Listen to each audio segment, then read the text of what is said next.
I grew up in a house where silence was the loudest sound. On the outside, everything looked perfect, a picture of success and stability. But behind the walls, there was a quiet so heavy it could crush you. My father was a respected businessman, my mother the perfect hostess, and my brother the golden child. And me? I was the one who learned early that being quiet kept the peace.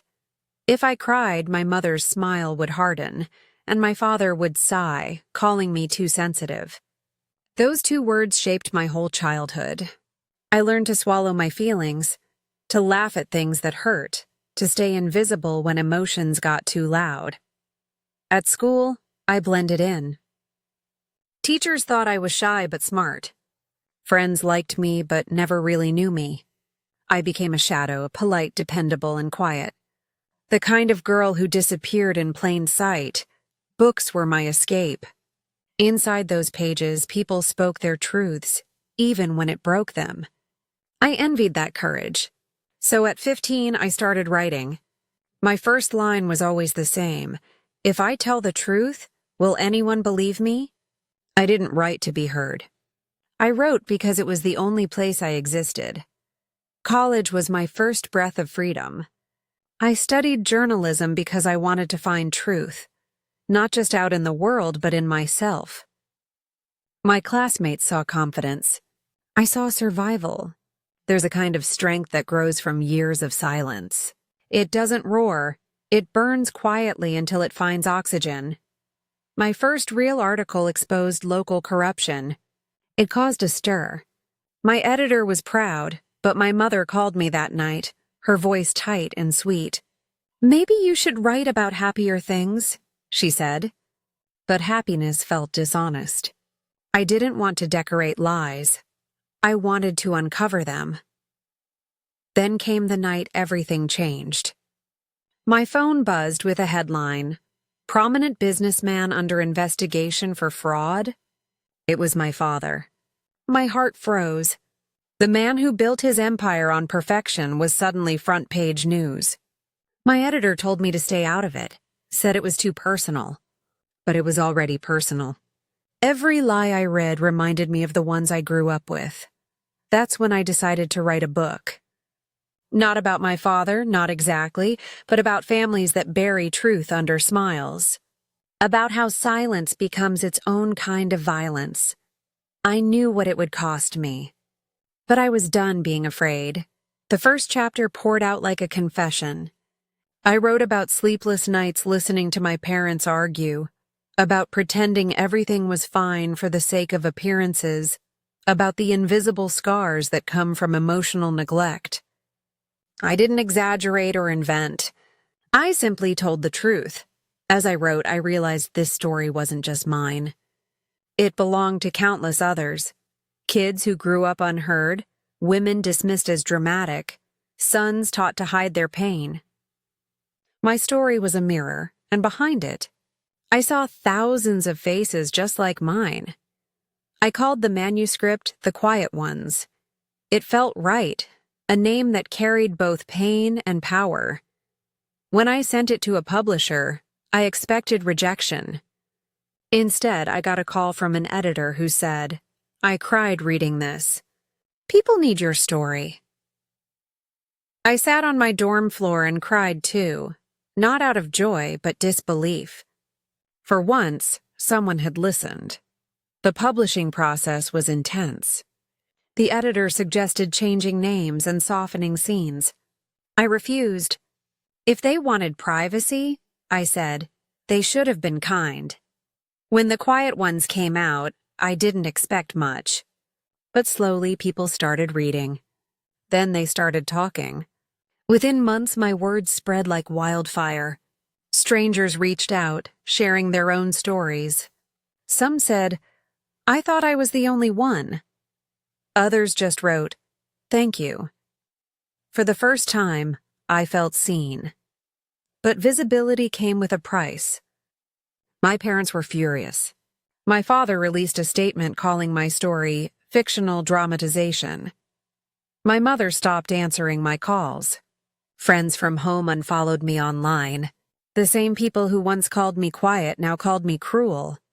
I won't lie. It hurt. But I also knew the silence I broke was bigger than my family's comfort. Then, one night, I found a note on my car. You'll regret this. No name, no signature, but I recognized the handwriting. Fear clawed at my throat, but it didn't stop me. If anything, it reminded me why I'd written the book in the first place. A few weeks later, an envelope arrived in my mailbox. It was from my brother. I almost didn't open it, but curiosity won. His words were shaky, raw. At first I was angry, he wrote. But then I remembered things. Things I'd tried to forget. You told the truth. I didn't. I'm sorry. That letter broke me in the best way. For years I'd begged for acknowledgement, and it finally came.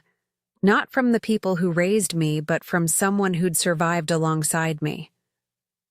After that, everything moved fast. The book hit the bestseller list. I was invited to talk shows, interviews, conferences. But my favorite moments weren't the ones with cameras. They were the quiet ones, when someone would walk up to me after a speech, eyes full of tears, and whisper, "Your story is mine too." Every time I'd smile and say, "Then you're not alone anymore." It still amazes me how words, the same ones I once hid in notebooks, became a bridge between strangers. I realized then that stories don't just heal the teller, they heal the listener too. One day, during a live interview, the host asked, "If your parents are watching this, what would you say to them?" I took a deep breath and said, "I hope they read the book. Not to understand me, but to understand what they created." That clip went viral. People didn't share it for the drama. They shared it because it was honest, and for the first time in my life, honesty felt safe. After that interview, my life changed faster than I could process. Invitations started pouring in, talk shows, podcasts, book festivals. Everyone wanted to hear from the girl who told the truth. I remember sitting in hotel rooms between flights, watching the news talk about my family as if they were characters in a show. And I was the reluctant star.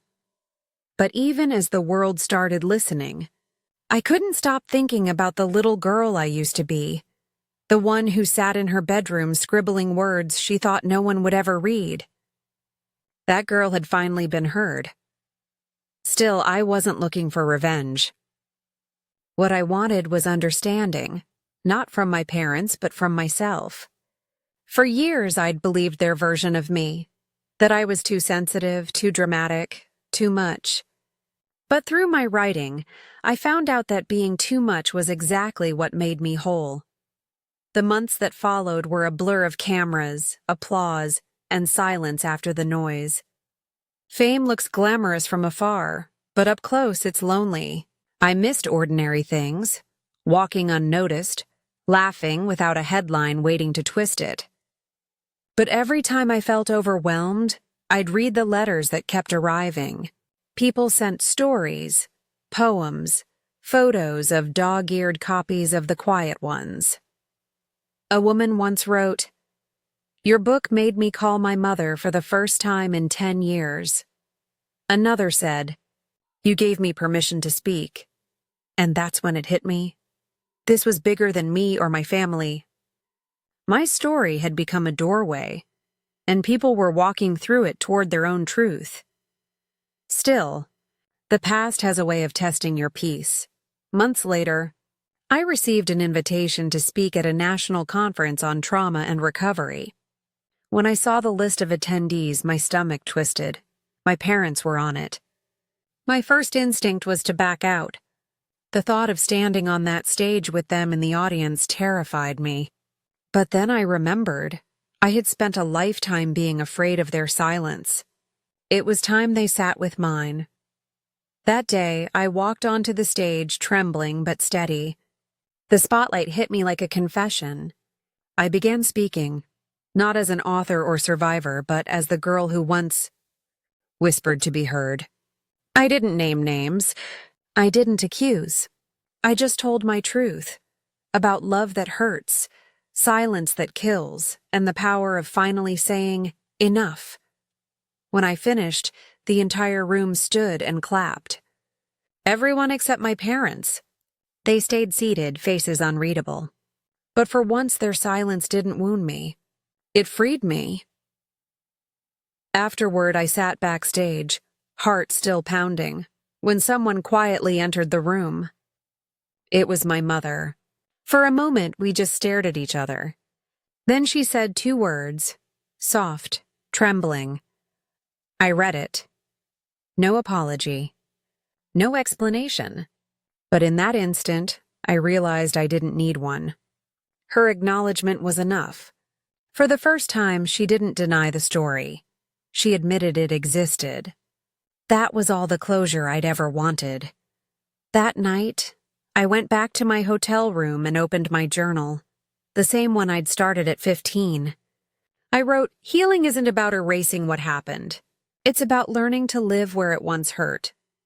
In the months that followed, I spoke at universities, therapy centers, and women's shelters. I talked about silence, power, and the dangerous beauty of truth. My talks weren't polished speeches. They were conversations. I told them that healing isn't graceful. It's messy, uncomfortable, and loud. But it's real. People often asked if I forgave my parents. I never gave a simple answer. Forgiveness, I said, isn't about setting someone free. It's about setting yourself free from waiting for an apology that may never come. And in that freedom, I found peace. There was one night I'll never forget, my first time back in my hometown since the book released. I drove past our old house. The windows were dark, the garden overgrown. But for a second, I imagined my younger self sitting at that upstairs window, notebook in hand. I wanted to tell her we made it. We told the truth. They can't take that away. Success didn't feel like fireworks or champagne. It felt like breathing without flinching, like waking up and realizing I no longer owed my pain to anyone. A few weeks later, I woke up to a headline, "The Quiet Ones, 6 months on the bestseller list." I smiled, not because of the fame, but because of what it meant, that people were still listening. That silence was losing its grip, one story at a time. But the messages that mattered most weren't from publishers or critics. They were from people like me, the quiet ones. A teenage boy wrote, "I thought only girls got ignored. I get it now." A mother wrote, "My daughter made me read this. I cried through every page." I realized then that truth multiplies when it's shared. It becomes a chain reaction, one brave voice lighting another. Still, there were nights I cried. Healing doesn't erase pain. It just teaches you how to carry it differently. I learned that some days strength looks like standing tall, and other days it's just getting out of bed. I began writing again, not to relive the past, but to redefine it. My next project wasn't a sequel. It was a study of resilience. Because I wanted people to see that after survival comes creation, the ability to build something new from the ruins. One day, during a radio interview, a caller asked me, "What would you say to the girl you used to be?" I paused for a long time before answering. I'd tell her that her silence wasn't weakness. It was survival. And one day, that silence would turn into something louder than any scream, her voice. That's the thing about truth. Once you set it free, it finds its way into the world. It changes people you'll never meet. It lives on in whispers, in pages, in echoes of courage. A year after the book came out, I stood on a stage in front of thousands at a literary festival. I looked out at the faces, strangers, but somehow not strangers at all, and I felt an overwhelming wave of gratitude. I told them, stories don't just save us, they connect us. When you speak, you don't just tell your story. You break a cycle. You remind others that silence isn't safety. It's surrender. The crowd went quiet. I could feel the weight of the moment, hundreds of people breathing in the same truth. When the applause came, it was thunderous, but I didn't hear clapping. I heard a generation of voices rising together, the once quiet ones finally speaking. That night, I walked out into the cool air and looked up at the stars. For the first time, the silence around me didn't feel heavy. It felt peaceful. Because it wasn't the silence of suppression, it was the silence after freedom. I realized then that my story wasn't about revenge or even justice. It was about voice, about the simple, radical act of being heard after a lifetime of being unseen. And maybe that's what true empowerment is, not becoming fearless, but learning that fear doesn't get the last word. I used to think healing meant closure. Now I know it means continuation. Every time I speak, write, or listen to someone else's truth, the story keeps growing, evolving beyond me. I'll never call myself a hero. Heroes fix things. I didn't fix my family. I faced them. And sometimes that's even harder. But I did something braver. I refused to disappear. And that's what I want others to know. You don't have to scream to be powerful. Sometimes the quietest people hold the loudest truths. Now, when I walk into rooms, I no longer shrink. I exist fully, voice steady, heart open. I am not the girl who was told to keep quiet. I am the woman who chose to speak. And every time someone says, "Your story changed me," I smile and think, no, our stories changed us. As the years go by, I still carry that same notebook from my teenage years. The pages are worn, the ink faded, but the words still pulse with life. Whenever I doubt myself, I open to the first page and read that line again. If I tell the truth, will anyone believe me? Now I know the answer. They did. They listened, and maybe, just maybe, they learned to tell their truths too, because the truth doesn't destroy families. It rebuilds them, just differently. And as the screen fades to black, I can still hear my own voice, steady, certain, alive. They told me to keep quiet. So I wrote it down, and the world listened. I was never the shadow. I was the light they tried to hide. And now, I shine for all of us.